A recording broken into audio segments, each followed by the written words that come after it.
right? We were Yeah, I think we're going to get started. Good evening, everyone. Glad to see you came out tonight. We had a little bit of some confusion as to whether or not all of our mailing was received by everybody. I don't know, did everybody here get postcards about this evening? Yeah. Is that where you saw the, okay. Yeah, my name is Dan Tartaglia, and I'm a local attorney. I don't work for the town of Rye. I'm not an elected official, but I am a volunteer on a task force that the town has formed to try to help make the assessment process a little bit more transparent and a little bit more efficient, and to be helpful to homeowners to make sure that everybody's assessed value is as accurate as possible. I've done a PowerPoint presentation. If you want to come in a little closer, that'd be great. If you can hear and see, by all means, and you're comfortable, stay where you are. We're going to let you ask questions. Since it's a small group, we'll kind of keep it informal as we can. There are other people here I'd like to introduce. This is Richard Cuddy. He's also on the Citizens Task Force. He volunteers. Randy Rabinowitz, she's a realtor in Rye Neck, because we tried to put together this task force from all different areas within the village. Joan Feinstein, who was formerly the mayor of the village of Rye Brook, and Debbie Reisner, who is the basically runs the town, for the supervisor. I hope did everybody get one of these? Each of these handouts, because they're going to be kind of important for what we're doing this evening. Okay. Yes, the question? Yes, sir. What town she runs, you said? I'm sorry? She runs the town of Rye. I'm the chief of staff at the town of Rye. I was being facetious. She's on the staff of the town of Rye. She's the only person here that actually works for the town of Rye. The rest of us are volunteers in this task force. Go ahead, Rick. And then one more.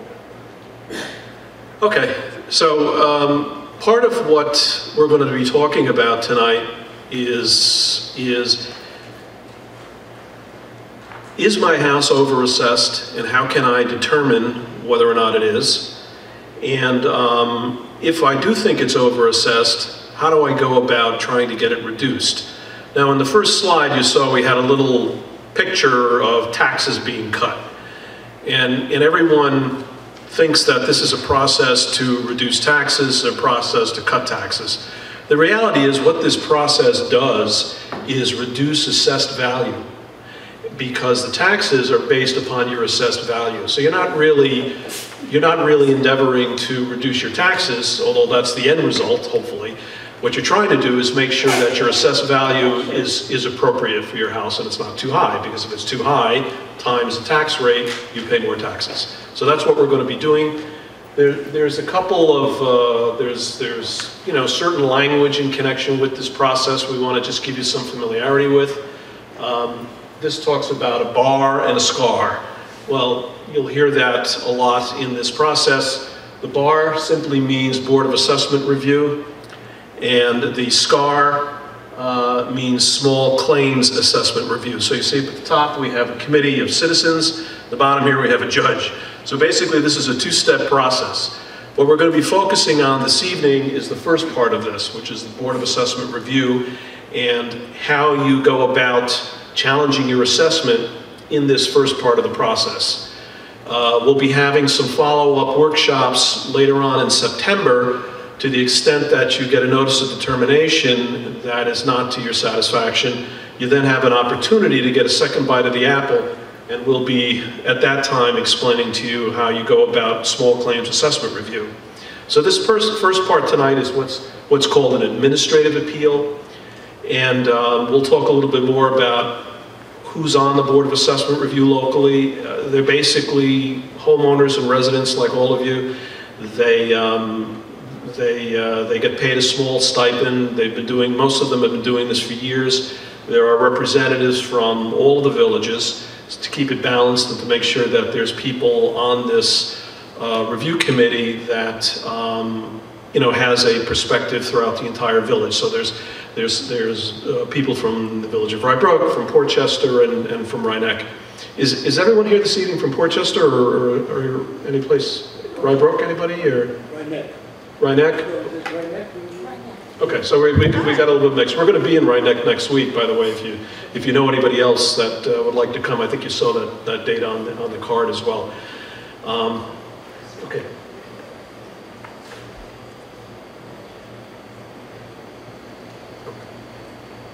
And one more. There you go. Okay. Everything in this process starts with what's called the RP 524 form. And that's Real Property 524. It's named by the state of New York, and you have a copy of it. For the new folks that came in, there's three sets of documents there.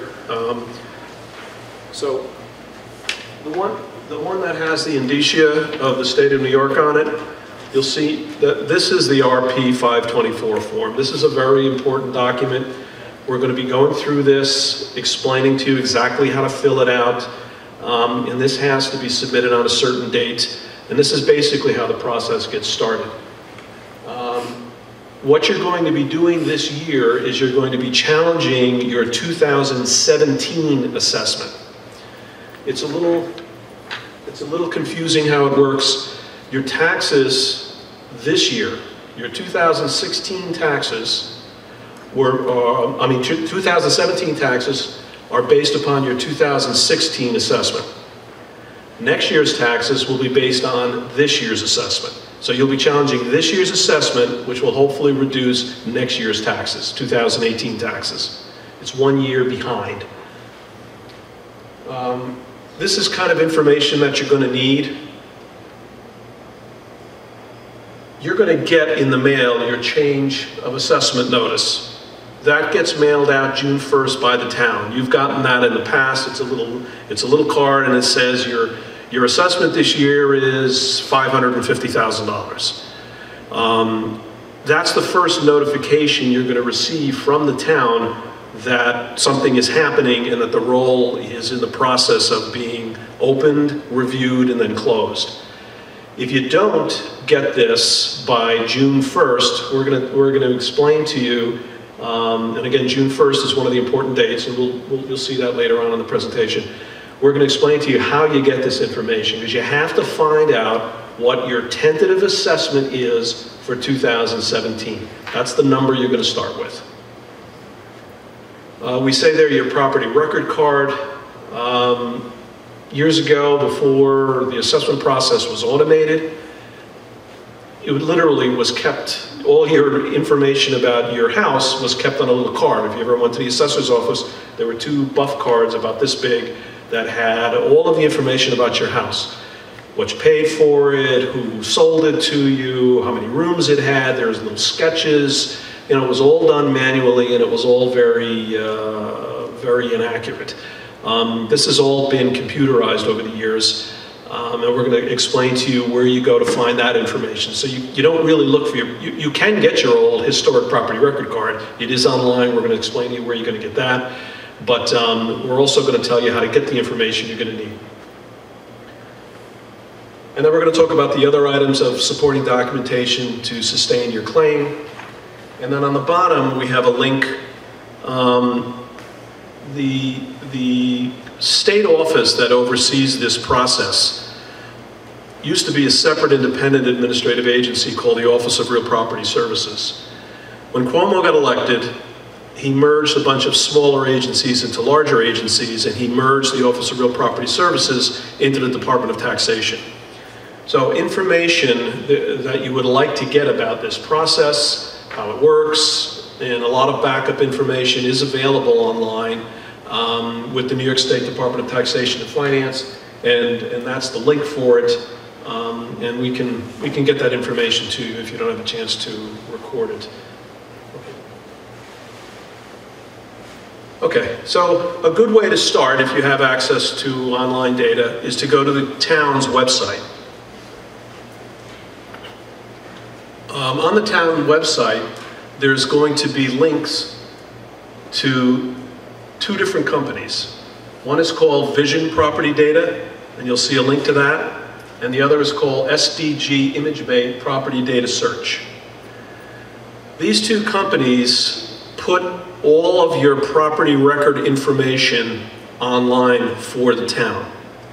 So you don't have to come into the assessment office. You can if you like, but if you want and you do have access, or you know someone who can get you access online, all the information about your house is going to be found there. So for example, property inventory, which is very important.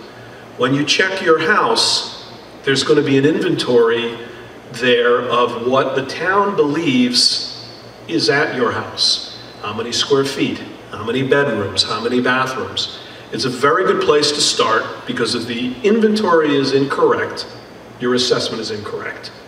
And one of the things that you can do is to let the town do an inspection of your property and correct errors. So you may find that in your property data information in your inventory, it may say finished basement, and you may not have a finished basement. So the town is assessing you for the value of a finished basement, when in reality you don't have one. It may say that you have 2 fireplaces. Well, you only have 1 fireplace. You don't have any fireplaces. So even though the information is much more accurate than it ever was, it's not perfect. And the prior owner of your house may have provided inaccurate information, and the town obtains this information from a variety of different sources, but an inspection is the most efficient way to get the accurate information. So if you think there's things there you're being assessed for, you may want to correct that. It's also going to give you the assessment history. And on the SDG link in particular, you'll see your actually historic property record card. You'll actually see a scanned version of how that information was kept historically. It's interesting to look at, and you might see errors there and how that eventually crept into the system. And then there's going to be photos of your house. Your house has been photographed on a number of occasions by the town from the right-of-way, whether you know it or not. You'll find tax maps, where you are on the tax maps. You'll find GIS maps, which is global satellite imagery. Global imagery satellite, I don't know, something like, they're aerial maps. So this is kind of an important page to find on the town's website.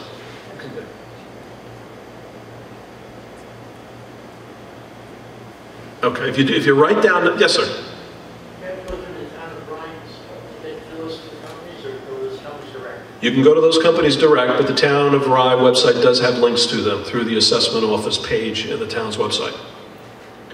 In fact, Vision is, actually, thank you. Vision Appraisals actually does the appraisal work for the town. So people often say to me, how do they, nobody came and appraised my house. Where did this number come from? Well, the number is arrived at through a computer program, and it's what's called CAMA, which is Computer Assisted Mass Appraisal. That's how this is done. So it gets all of the inventory of your various houses. It gets sales information, and then it runs, a statistical program that's, it's a multiple regression program. So it gives different values for square footage, number of bedrooms, neighborhood, swimming pool, condition of the house. You'll see all these kinds of things. It takes all of these variables and it takes sales information, and through multiple regression and computer analysis, it comes up with the numbers. So no, the town doesn't go out every year and do an appraisal of your house. That would be more accurate, but it would be financially impossible because there's 11,000 parcels. So this is accepted by the state as an appropriate methodology for determining value. And we're going to talk a little bit more about how you can figure out what you think the value of your house is. If you write nothing else down tonight, please write these dates down. Now, you see this July 1st, 2016? I didn't write 2016 by mistake. The value of your house for the 2017 roll was what it was worth on July 1st of 2016. So remember we said the assessment roll is 1 year behind the taxes? Well, the valuation date is 1 year behind the assessment roll. So that's kind of an important date to know, because your house may be worth more today than it was worth in July, but as far as the assessment office is concerned, all they care about is what was the house worth in July 1st. It doesn't make that big of a difference today, but if you recall the last crash that we had, the difference between 2009 and 2010 was dramatic, and 2008 and 2009 was dramatic. So the fact that your value was a year behind the assessment was very important information to have, and it's still important information. June 1st, yes sir? What happens if the value of the property has gone down since 2016? Well, that's a good question. It'll get picked up on the 2018 roll, but in this process, if you can point that out, you'll oftentimes get relief. So even though the valuation date is supposed to be set last year, if you can demonstrate that it's come down in value since last year, I promise you, you can get some relief. If not at the BAR level, at the SCAR level, which is an important thing that we can talk about. June 1st is when the tentative roll is published. It should be available online on the town's website on that day. It isn't always. It may take a day or so for it to appear. The card that you get in the mail, you may not get for another week or so. And that's significant because of all of these dates. June 20th is the most important date. So the reason we're having these workshops in May is because one of the things we want to do is alert you to the fact that something important is about to happen, and when it happens, you're only going to have a very small window of time to get this done, because you can't file anything before June 1st. The reason is the 2017 tentative numbers are not out. Does everybody follow that, you think? Okay. So the assessor asked me to put the bullet on the bottom because people do try to file ahead of time, and she has to explain to them, no, you're challenging the wrong assessment roll. And this is just another highlight of those 2 dates. They're coming up. You can do the next one. Okay, and if you're having difficulty finding information online, this is how you contact the town. And you can get through this number, through the assessment department, and they'll be as helpful as they can be. Understanding that this is an incredibly high volume time of year for them. So the better prepared you are before you call, the more accurate the information is going to be that you're going to get, and the quicker it's going to be for them to help you. As I said here, this is just a general misconception. The assessment office will help you, but they're not your lawyer. You can't depend upon the assessment office to do your work for you. They are very helpful, but they've got a lot on their plate, and really their role is not to be your advocate. You have to be your own advocate. If you have an appraisal, it's very, very helpful. If you're very, very serious about doing this, get an appraisal. There's other ways to determine valuation, and we'll go over those, but an appraisal is the best valuation tool you can have. Okay, Dave. Okay, can everybody see this? And please move closer if you can, because now I'm going to go through that TP 524 form, and hopefully everybody can see. Okay, this first page is informational about the property. So you see you have your names here, phone numbers, and I put a fictional property here on Valley Terrace in Rye Brook. The first thing you're going to put in here is 2017, because that's the roll you're challenging. So you'll see the form doesn't have a year there. I think it just says 20. So it's 2017. That's the roll you're challenging. And for town, I know there's a lot of confusion on Portchester. Mamaroneck. The town, that role that you're challenging is the town of Rye role, okay? Then you put your name, your address, and then email information is optional. That's actually fairly new to the form. If you have a representative, you'd put that information here, but I put on this form, I put not applicable because you're going to be doing this yourself, so you're not having a representative. And then this is the property location, because your mailing address might be different than the property location. Village, it asks. Very important, school district, it asks. You have to put the school district down. County, and again, it's town of Rye. Now, it asks for the property identification, and it says, see your tax bill or assessment roll. That's where it'll appear. So if you can find it in Vision Appraisals, you can find it in, I always forget the other, SDG, thank you. You're like my prompt. SDG, you can find it on your tax bill, or you can find it on the assessment roll. So there's a number of places where you can find this tax map designation, okay? And then you're going to be, I'm assuming, everybody here homeowners? There's nobody here going to challenge commercial property? Well, you're all homeowners, so you're going to check off here residence, and then you just do a description of your property. You know, I wrote here 7,500 square foot lot improved by single family Cape Cod residence, 2 bedrooms, 1 bath, whatever, you know, just a general description of the house. And this question number 6 asks for information that you need, again, the tentative roll to tell you. There's going to be 2 numbers. You're going to have a land assessment and you're going to have a combined assessment. And you have to have that information to fill in here, which is why you can't do this before the tentative roll comes out. But you can do this after June 1st. And then down here, what do I think my property's worth? I don't know, I wrote here 650. And I have an assessment here of 750.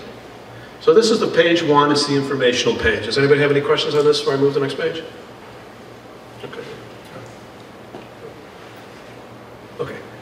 This one I've checked off a bunch of different things that typically aren't all going to apply. If you recently purchased your property, it's very important. And by recent, what do I mean? Remember, the valuation date is last year. So if you bought your house in 2015, that's a pretty valid comparable. That information is very valid because even though it's 2 years from this year, it's only 1 year from last year. And July 1st, 2016 is your valuation date. So you'd put in the particulars that there was a discount involved. It's not an arm's length your purchase. That number is not going to be helpful. Things about a purchase. If you bought your house out of foreclosure, you see it says that's considered relationship between the seller and purchaser. Arm's length sale. So an arm's length sale, your kids bought their house is advertised, the broker lists it. You hire a lawyer, they hire a lawyer, you negotiate a contract, you've never met them before, the house has been advertised, that's an arm's length sale. Those numbers are great numbers. You will get your assessment reduced to that number if you're a recent purchaser. Another thing that people don't know is that you don't actually even have to own the house on June 1st. If you've signed a contract, or somebody you know, a relative, a child, your kids are in contract to buy a house, they can challenge their assessment on June 1st, even if they haven't closed yet. If you've recently listed your property for sale, I can't tell you how many times people say to me, I've been trying this, $500,000 and I can't sell this house for $400,000. I've been trying to sell it for 3 years. Well, that's important information. Your listing, how long it's been listed, what you listed it for, you know, how many people have you shown it to? That's important valuation information. So you can put that down in here. How offered, asking price, you know. We talked about an appraisal. Well, not everybody should run out and get an appraisal if they're going to do this, unless you really want to. But if you've had an appraisal recently for estate tax purposes, mortgage refinance, I mean, if you have that appraisal, and again, if it's not too old, it's valid. It has validity. It may not be exact, but it'll be helpful. Again, remember, even if you had the appraisal 2 years ago, we're talking about a July 1st, 2016 valuation date, so it could still be relevant. Then there's the question of construction, and I get this question a lot. People will say to me, well, you know, I added a room onto my house. Okay. That information oftentimes gets communicated to the assessment office. I'd like to say, for the town's sake, that it was automatic, but it isn't automatic. So you may have made improvements.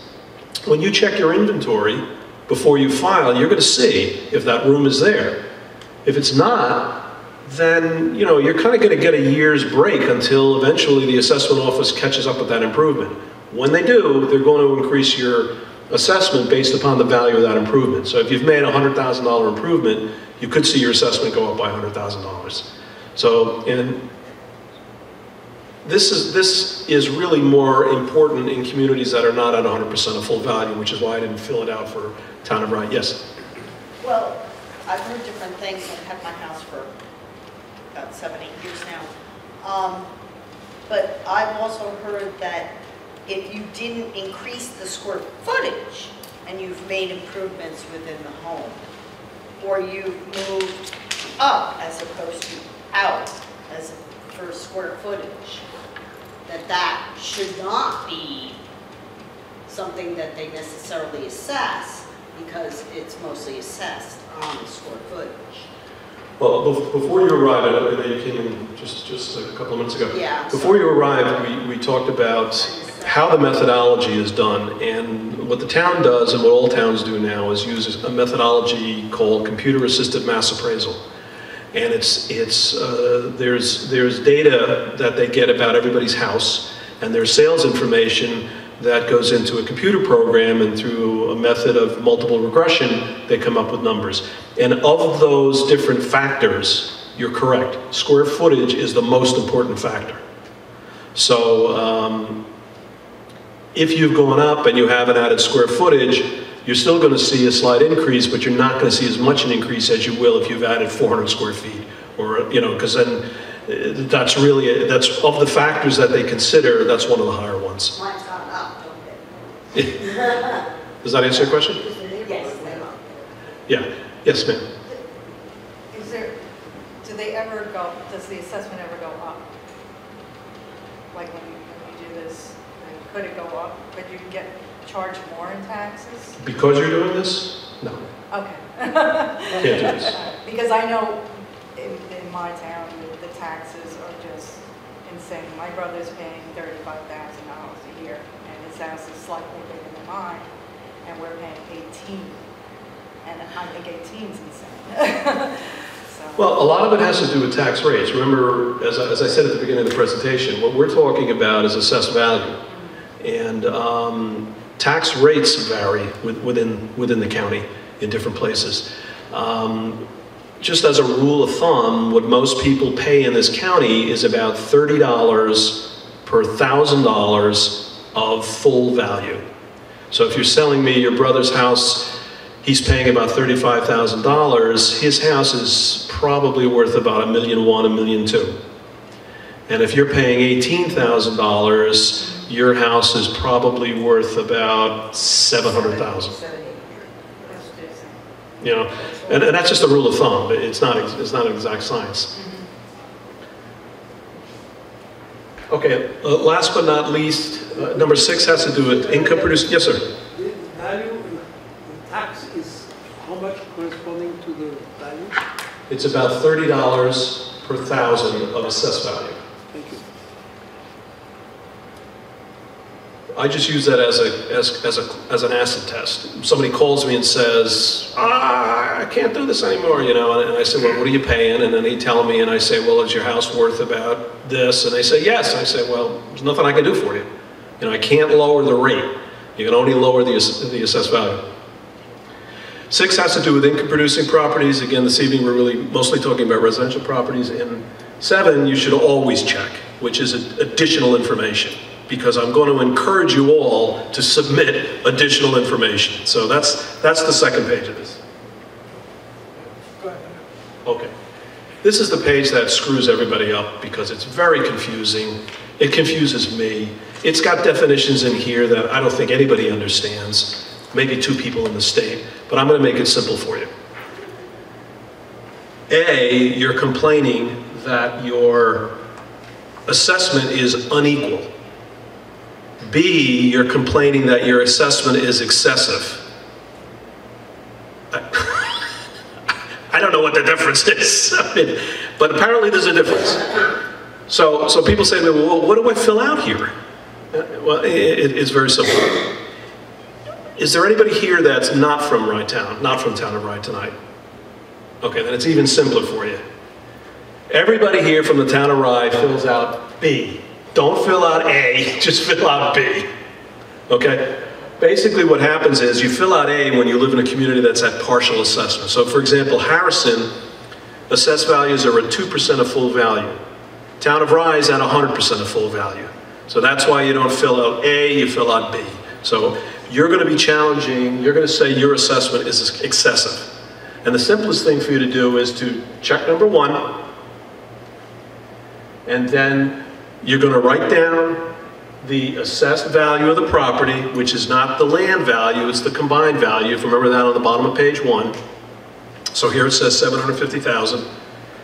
And then the form tells you, you're going to put this number is what you think it's worth.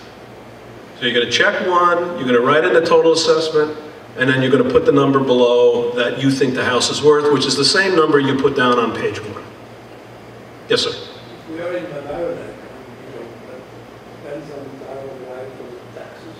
I'm sorry? Yes. If we are in a part of Mamaroneck that depends from the town of Rye, are we on that classification of Yes. Yes, you should be assessed on 100%. 100%? Yeah. Thank you. Unlawful assessment, forget about it, has to do with exemptions. Misclassification, occasionally your property could be misclassified. You're going to see classifications, it's R1, R2. There's occasional misclassification. It just means that you're living in a single-family house and it's got you classified as a 2-family house or a 3-family house. That's all misclassification is. Okay, Dick, next page. Oh. Okay, if you're not using a representative, one of these companies that bury you with mail, you don't have to fill out number 1. You're representing yourself. You just put the date. I put June 1st, 2017, and I signed it Jane Doe. The form is done. That's all there is to it. Now we're going to talk, yes, ma'am? Do you think they prejudice you when you don't use a tax person or a lawyer? No. Because I know, like last time I tried to do this, I did do it on my own, and it was kind of like, I'm doing it on your own, go away, little girl. Did you appear before the Board of Assessment Review? No. No, Well, one of the things I'm going to recommend you do this time is appear before them. Because they're really peers. They're really, they're local people. And, and then the other thing I explained early on in the presentation is that this is really a 2-step process. What we're talking about tonight is the administrative review. If come September, you get a notice of determination and you're not satisfied, what we're going to do is we're going to have workshops in September. We're going to explain to you how to file with the court. It costs $30. It's a very simple process. So a lot of times the BAR will say no, and then you go to court, and after you go to court, then you're negotiating directly with the assessor, which is very helpful. But that's, that's part 2 to this. Next. Okay. This is me. This is my motto. This isn't a coloring book. So, these are people like you and I. They're sitting there and they're looking at this stuff. So if your house looks out on a stone wall, if your house looks out on a wreck next to you, if there's anything about your house that you think is significant enough that it's depressing the value of that house, point it out. Submit pictures. Write out a little narrative. Add a letter. It's all a personal touch to other residents is effective. So, tell a little story, based on comparable sales, my house should be worth this, but I don't have a garage, whatever you think when you've tried to sell your house, or what a realtor may have told you when you tried to list your house. Those things are important. Yeah, well, the kitchen and the bathrooms haven't been changed since the 50s. My house looks like everybody else's house on the street, but, it needs $100,000 worth of interior improvements. And here's some pictures. Here's my crappy kitchen, here's my crappy bathroom. Those things are helpful.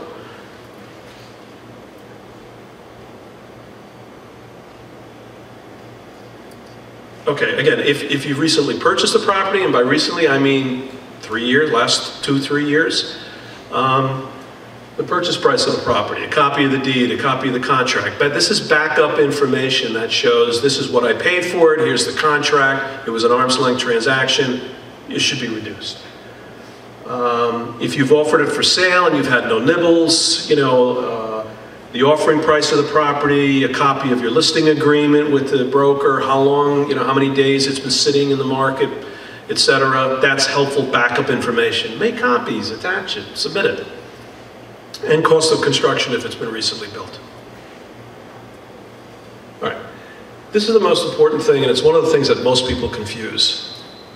Calls I get say, well, I don't understand. I'm assessed at $600,000. My neighbor, who's got a newer house, who's redid his kitchen, redid this, redid that, he's only assessed at $550,000. The reality is the courts don't care what your neighbor's assessed at. Only one thing is relevant, and that's comparable sales data from comparable properties. So the theory is 2 wrongs don't make a right. If you're the highest assessed property on your cul-de-sac and all the houses were built by the same developer and they all look alike and everybody, you come home drunk, you don't know where your house is, they all have different numbers. Why do they all have different numbers? Because they all have different numbers, and it doesn't matter. What matters is, have one of them sold recently? And what did that seller get? Because that's what's going to have an impact on the value of your property, not what somebody else has been assessed at. Yes, ma'am? No, I was just saying, I live in okay, so where I live, not only, we'll get to numbers, that's a whole other issue. They've screwed up the number of my house, I have 3 numbers. But I'm like at the edge of the street, and at the houses at the end of the street are all on the water.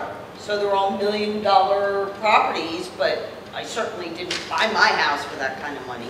Could never afford it, but how do you know what I mean? Like when you bought your house for under, well, that's why $500,000, but the house down the street is selling for $7. Well, that's, in a particular situation like that, you may want to get an appraisal. You may want to spend $350 and have an appraisal done. It can be very helpful. Yes, ma'am?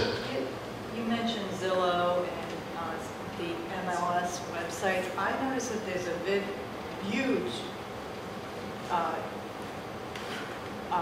discrepancy between like rooms and pricing. I'll pull up my house and I go to several different websites that I didn't even list it with, but it could be $200,000 difference in what they project my house is worth. I will tell you the reason for that. And the reason I have Zillow up here is because it is a tool. It's not a particularly good one. If you look at Zillow and you look at people's houses, one of the biggest pieces of data that's missing is square footage. And without square footage, it is certainly not science. It is absolute theory, in my opinion. But you can get some good information from Zillow. What you can get from Zillow is you can get information about properties that are listed or information about properties that have sold. Because both are going to have relevancy when you go to prove your case. If you can't find comparable properties to yours that have been sold, but you can find comparable properties to yours that have been listed, and they've been listed for less than what you've been assessed for, you can use listings as well as sales information in connection with consummated transactions.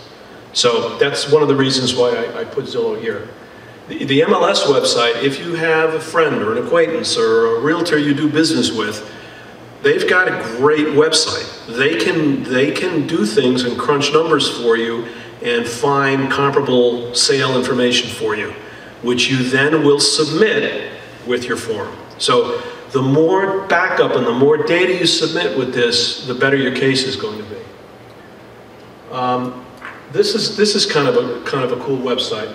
LoHUD, who is Journal News, they have a website where you can fill in information, year, town, and it'll give you a whole printout for free of sales information. So updated sales information is available there for free. And then the town's website itself, like Vision Appraisal's website. Can I have the next slide? If you go on the town's website, this is and you follow the link to Vision Appraisals, you'll see a tab that will give you evaluation information within the town. So here is a sales search that I did today. I put sales price between 150,000 and 550,000. I put building area range between 900 square feet and 2,000 square feet. You have to select a model, so I checked residential. And if you select a style, it's even more helpful. I clicked ranch, and then you click search. Go ahead, Dick. And this came out. So this is available right now on the town's website through the link through Vision Appraisals. So you can see here Betsy Brown Road, Ridge Boulevard, Barton Place. These are all ranches. They're all within the parameters I set. They have the sales dates. You see some of them are old. This is a really old one, 2011. But here's a 2016 on Ridge Boulevard for 530,000. You see it's a ranch. Here's the living area. Here's the land area. This is all available right on the town's website. So this is important information, and this is an important search that you can do to submit and figure out yourself. You know, you're sitting here and your tentative assessment may come out, and you may look at it and you may say, you know what, it's right. I mean, it's actually fairly effective. I live in a townhouse development in Rye off of Ridge Street, and there's 48 units. Now, it's about 20 years old, so the interior condition of the units is starting to vary a little bit. But I mean, generally, they're selling between 5.25 and 580. You know, so if my tentative assessment goes out and it says 530, you want to know something? I'm not going to do anything. The number's probably right. You know, and remember, the fact that your taxes are high is not the fault of the assessment office. The assessment office is only there to provide equity, to make sure that everybody's paying their fair share of taxes based upon their fair number. Okay, this is the, when I said that I think you should appear before the Board of Assessment Review, I really think you should. I think you should go there after grievance day or on grievance day, whenever they can schedule you, and you should sit down across the table and you should tell them your story, and you should humanize your application. You know, you're not a lawyer, you're not an appraiser, you're an average citizen who pays a lot of taxes, who loves their community, you know, but wants to just pay their fair share. I mean, you put a face to your application, and I think that that's a very important thing. So if you can appear before the BAR, I think you should. You certainly have the option to. You don't like talking in public, you don't want to go, you don't have to go. I think your odds are better if you go. Yeah, and then the rest of these slides are really, this is mostly talk about the Board of Assessment Review. So that's basically the presentation. Some of the materials that we have here for you. This is a guide from the Office of Real Property Services, which is helpful. It's information, like I said, you can get online from them, or this can help you fill out the information. And the other handout was prepared by the assessment office that gives you some direction on the town's new website of where you can find information, and it has the important dates to it. So the whole commission is here to answer questions you might have. There are 2 realtors on our commission that might have some. Yes, sir. I assume the town assessment, town of Rye assessment applies to does it apply to the Rye Neck school system? It does. And what about if you're in the village of Mamaroneck, if Rye Neck? It does. It applies It to does. the village also. That's what I thought. Okay, thank you. There used to be a separate assessing unit in the village, but they've stopped that foolishness. That's just an editorial opinion. Yes, sir. We are in a community of 14 houses which have been built at about the same time and are about the same, but they are not the same. So each one has a different value. So let's assume that for the sake of discussion, one is today has a value of 500,000, another one has 520, and the third one has 550. Assume that one of them is sold at the price X. The prices of those three that I give you as an example, will they go up They could. in parallel, or they don't? If they currently have differences among them, there will remain differences. The reason they have differences may be one is in the back of the cul-de-sac, one is on a busier street, one backs off to the woods, another one backs off to another house. So they may, just the position of the houses alone may have some variation in the values. But if one of them does sell, it's absolutely going to impact all of them if they're built by the same builder, about the same year, about the same condition. So if one files a review like that and gets a reduction, that reduction applies to all the others? No, because remember what I said. The law doesn't care what your neighbor's assessed at. Doesn't care. If you get your assessment reduced and it's lower than everybody else's on the street, theirs is not going to change unless they follow the same process you did. Any more than if they get theirs reduced, yours is not going to change.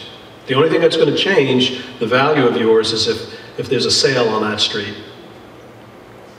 Now, does anybody here live in condominiums or homeowner association or co-op, or you live in a homeowners association? Okay, you file as if you're single-family homes. Condominiums are a little different, so you don't worry about any difference just because you're in an HOA. Now there is, we have the knowledge that condominiums are taxed at a lower rate than HOAs. Correct. Why is that? Is there a difference in that if it's really about the same thing? It's the law. It's the law. The law is the law. We've talked about that. The method of valuation is different. They are valued as if they're rentals. And the values, which we didn't go through tonight, all we talked about tonight are comparable sales. There are other methods of valuation. Most commercial properties are valued on what's called an income approach. So they look at the condominium, even though they're individually owned, just like you, they look at the entire development as if it were a commercial rental property. And they imply expenses that don't necessarily exist. They attach rents that don't necessarily exist, and they come up with a theoretical value for the entire complex, which based on an income approach is going to make the whole less than the sum of the parts. It's just the law. Is the change from an HOA into a condominium something feasible? It is something feasible. It is something that is being talked about. There are some HOAs that are trying to do it. There are a couple of complications. The town of Rye, in order to avoid that occurring, adopted a local law that prohibits changing the valuation methodology based upon that conversion. There are some towns that have not yet. The biggest difficulty is the fact that all the different properties have different mortgages, and you have to get all of the mortgagees to agree that the form of ownership has changed. It's a very difficult thing to do. It's not easy to do, but if you can do it, you can ultimately reduce the taxes for that entire group. But the town of Rye prohibits that. Correct. They adopted a local law several months ago. So it's not even, And I think most other communities are following them. I know there's an HOA in Eastchester that I think is trying it. I heard that there's an HOA in Putnam County in town of Carmel that is trying it. Are they going to be successful? I don't know. Good question though. Yes, ma'am. All right, last time I thought. So I live in a neighborhood and the numbers and the block numbers and everything are really a mess.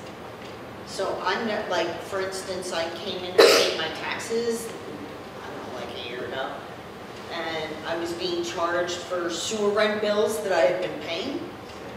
And it was because they actually had me listed as one thing, but they were charging the people next to me because my neighbor, who if you go to their house has 17 like nice big shiny numbers, gets their mail there.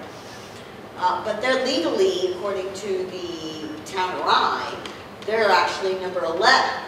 And when I moved into my house, which was legally 107, okay, where they got that, because on my street there isn't even maybe 25 houses.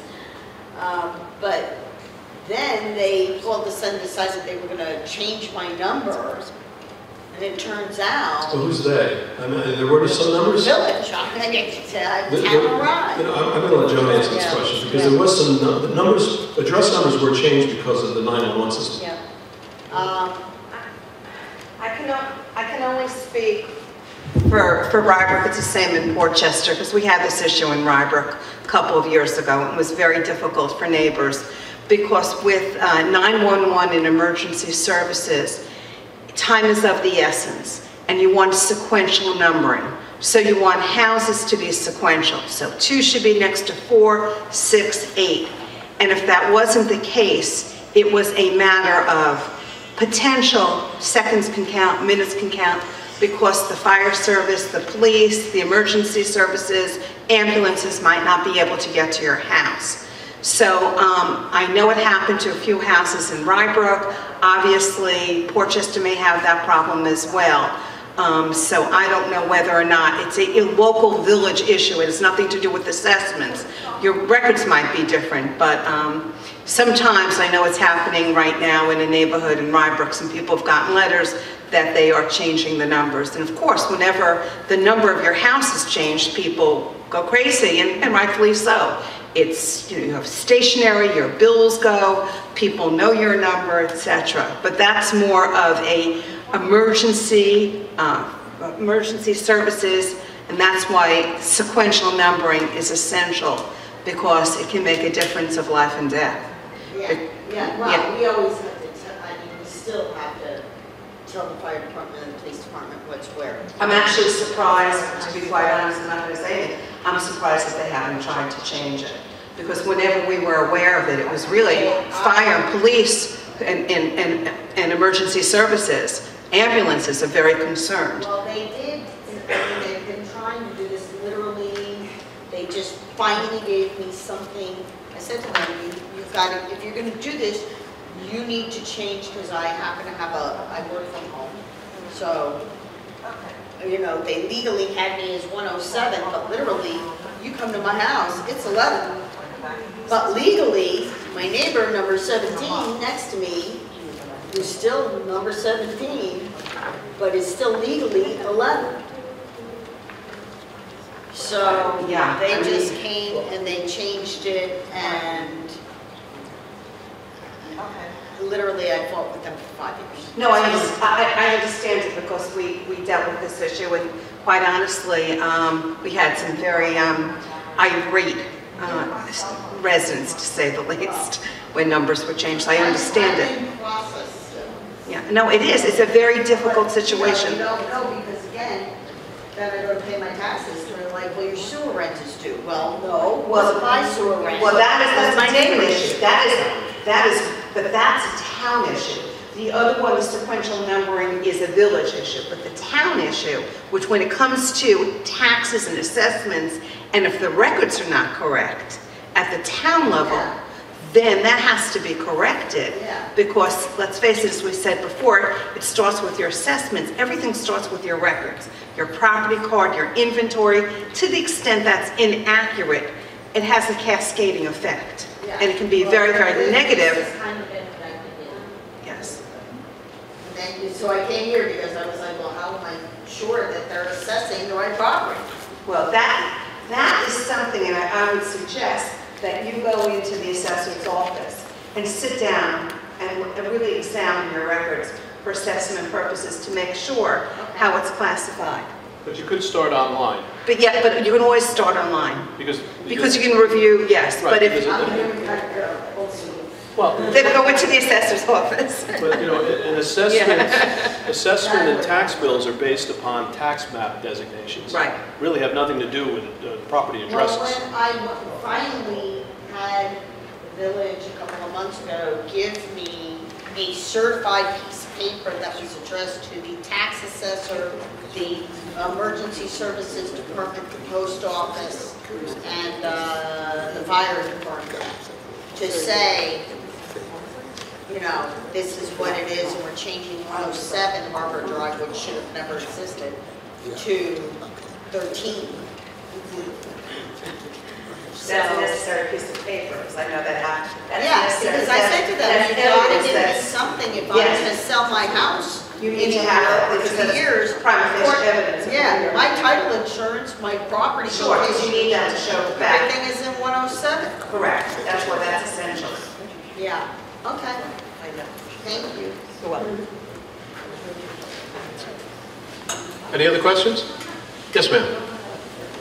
Reviewing town, and I'm really completely confused about what we are, where we are, and because we live in Portchester, Okay. and what I thought the Portchester is its own Portchester. It has its own seat of government. But then again, I keep seeing that it's a town in the town of Rye. So what are we? We're the village or what? Well, How because think of it this way. Uh-huh. You're in New York State, right? yes, And you're also in Portchester. correct. You're in the United States, and you're also in Portchester. Correct. Well, you're in the town of Rye, Yeah. and also in Portchester. So the town of Rye is just a level of government larger than Portchester. Okay, so we actually pay our taxes to Rye. And then Rye distributes the taxes to the villages and the school district. So the town of Rye assesses the properties, collects the taxes, Okay. and distributes it to the other governments. Okay, all right. So, but if you want to challenge your assessment, you do it at the town level. Right, so now my property location would include the village of Portchester and the town of Rye, is that correct? That's correct. Thank you. All right. Okay. Thank you. Okay. There's another session tomorrow evening at the Basilico Center in Rybrook, and there's another session next Thursday at Rye Neck High School. So if you've enjoyed this, you felt you learned something, you want to tell your friends or neighbors, you know, we're going to go through this again. Yes, well, welcome. That's a good question. I will be there too.